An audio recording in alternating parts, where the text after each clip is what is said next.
Today is Thursday, May 1st. We're talking about the American economy shrinking and why President Trump says it's not his fault. Also, a big breakthrough in negotiations leads to a new deal between the U.S. and Ukraine. And we have the latest on severe storms that span from Texas to Pennsylvania and aren't over yet.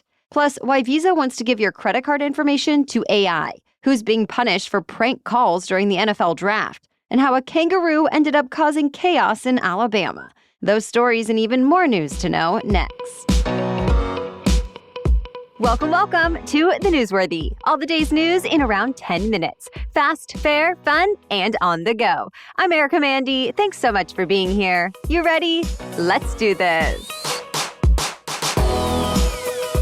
For the first time in years, the U.S. economy is shrinking. The latest report from the U.S. Commerce Department says the U.S. gross domestic product, or GDP, fell at an annual rate of 0.3% in the first quarter of the year. That's down from a 2.5% increase at the end of last year. It's noteworthy since the GDP is basically the total value of goods and services that a country produces in a certain time period, and it's the broadest measure of economic activity. Economists say it also clearly reflects the impact tariffs are having and how much the economy is set to shrink more in the months ahead.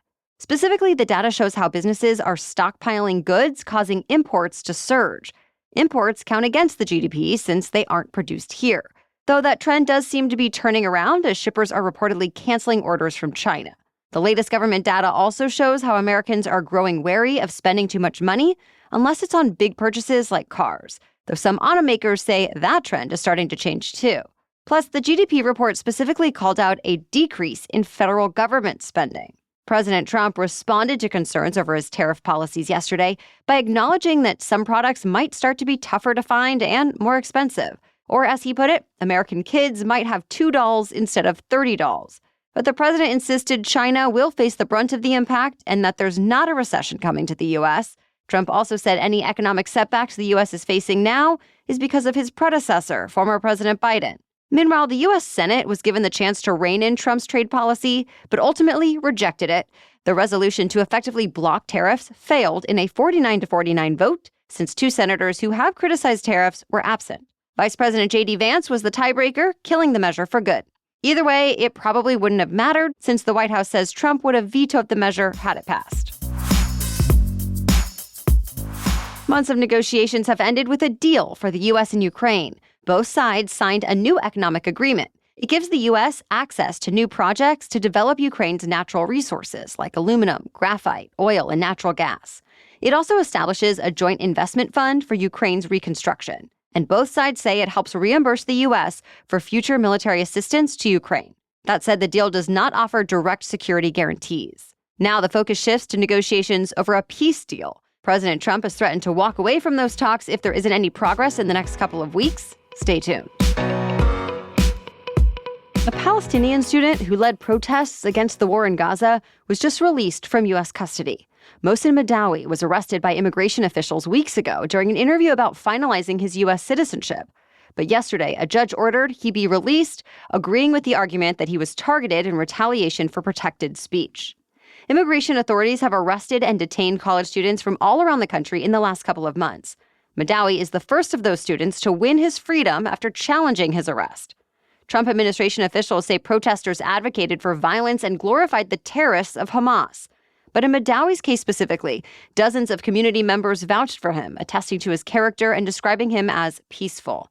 As he walked out of the courthouse yesterday, Madawi led hundreds of supporters in chants like "No Fear" and "Free Palestine." He'll have to appear before an immigration judge today since the Trump administration is still trying to revoke his green card. But Madawi says he's not afraid and plans to begin a master's degree program at Columbia in the fall.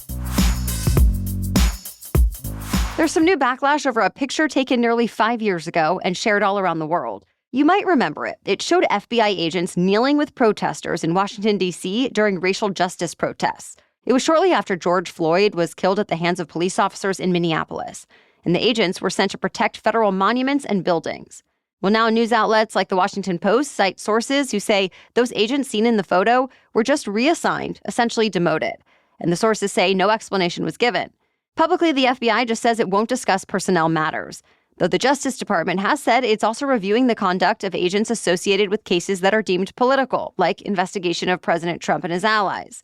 Many senior FBI leaders have already been fired or transferred. Tens of thousands of protesters are expected to gather in all 50 states once again today to protest the Trump administration. This time, it's May Day, aka International Workers' Day. The U.S. doesn't formally recognize it as a national holiday the way some other countries do, but you will still find many people who mark the occasion. May Day happens every May 1st as a way to celebrate the contributions of the working class and rally for better labor rights. And this year, more than 1,100 protest events are scheduled, including rallies, marches, town halls, and more. That won't just address labor rights, but a wide array of Trump policies that organizers say represent an attack on working people. And they're calling for all events to be peaceful.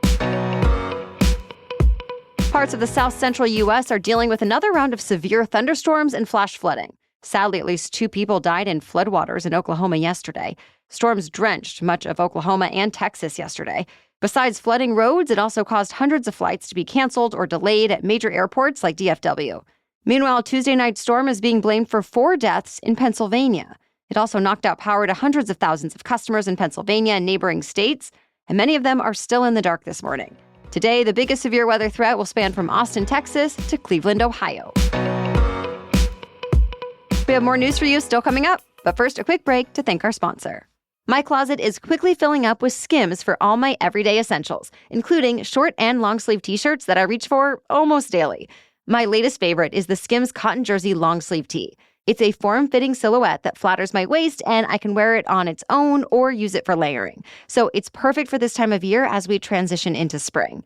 The material is super soft, it's smooth and stretchy, so it's really comfortable and it feels great on. As always, I can throw it on with joggers for a super casual look or dress it up with heels and jewelry, and I always appreciate that versatility. Skims, once again, did not disappoint. The tees live up to the hype. So shop Skims tees as well as their ultimate bra collection and more at skims.com and Skims LA flagship on Sunset Boulevard.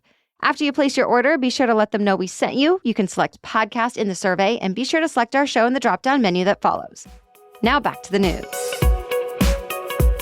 Credit card giants are now among the latest companies getting into artificial intelligence. Visa announced what it's calling intelligence commerce yesterday. It says AI agents will be able to use your financial information to make purchases for you. You'll have to set some preferences like a budget, but the idea is that the agents will be able to do things like buy your weekly groceries or an airplane ticket. Visa is working with several partners on this like Anthropic, IBM, Microsoft, OpenAI, Samsung, Stripe, and more. Pilot projects have already started ahead of a more widespread rollout next year. MasterCard and PayPal both made similar announcements about AI agents being able to shop online for you earlier this week. And earlier this month, Amazon announced it was starting to test a feature it calls Buy For Me with a small group of users.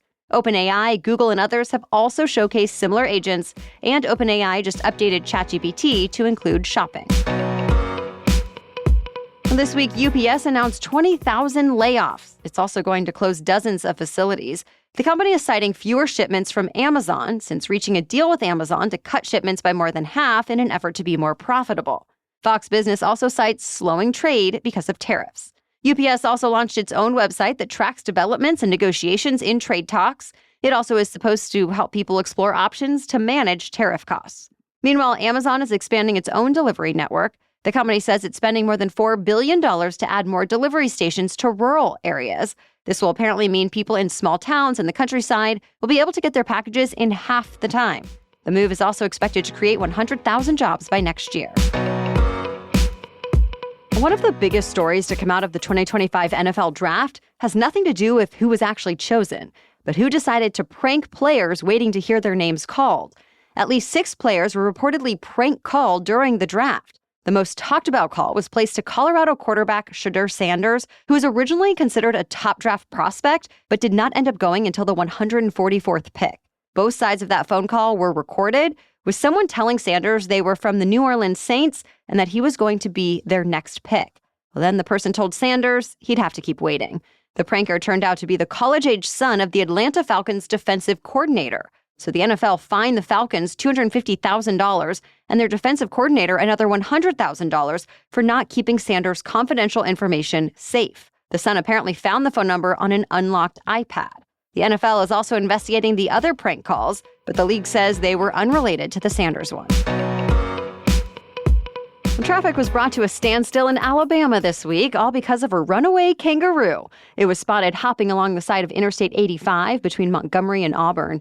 2 cars even crashed because of it, so authorities closed all lanes as they worked to capture the animal. It put up quite a chase, but eventually the kangaroo was tranquilized by its owner and captured, and now it's back home. The kangaroo's family runs a petting zoo, but they say it's just a personal pet. Thankfully, no one was hurt. That's it for the main news today, so now it's time for Thing to Know Thursday. But first, a quick break to tell you about our sponsor, Hiya Health. Even in the sometimes chaotic mornings we have trying to get our little kiddo out the door to preschool and us ready for work, there's part of our morning routine that always seems to feel kind of easy. And that's time for our morning vitamins. My 3-year-old is always thrilled to get his Hiya Children's vitamins and probiotic and take them every day. He loves the flavor and the routine of it. And I feel good that he's taking them since they're formulated with the help of pediatricians and nutritional experts to help support his immunity, energy, brain function, mood, his developing body, and more. And if you're tired of battling with your kids to eat their greens, Hiya now has Kids Daily Greens Plus Superfoods, a chocolate-flavored greens powder designed specifically for kids, packed with more than 55 whole food ingredients to support brain power, development, and digestion. Just scoop, shake, and sip with milk or any non-dairy beverage for a delicious and nutritious boost your kids will actually enjoy. And we've worked out a special deal with Hiya for their best-selling children's vitamin. Receive 50% off your first order.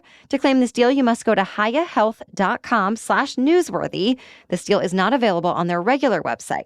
So go to hiyahealth.com/newsworthy and get your kids the full body nourishment they need to grow into healthy adults. Now back to Thing to Know Thursday. This week, the world marked 50 years since the end of the Vietnam War. The fall of Saigon happened on April 30th, 1975. It marked the end of a decades-long conflict that killed about 3 million Vietnamese people and nearly 60,000 Americans. The underdogs of the Communist North had defeated South Vietnam despite its being allied with the Americans. Yesterday, in Ho Chi Minh City, as it's now called, thousands of people turned out to celebrate and reflect on how much has changed since it was the South Vietnamese capital of Saigon. The country's communist leader told the crowds the past decades have led to a united, peaceful Vietnam. These days, the U.S. and Vietnam also have close diplomatic ties, but things do seem a bit shakier than they've been in the face of American tariffs and cuts to foreign aid. Reports say President Trump also discouraged diplomats from attending this week's anniversary events, but one diplomat did attend anyway, along with several American veterans and former war correspondents. Here in the U.S., people also marked the occasion, like at the Vietnam Veterans Memorial in Washington, D.C. Thank you so much for listening today and making us part of your daily routine. We'll catch you up on more news tomorrow. Until then, have a great day.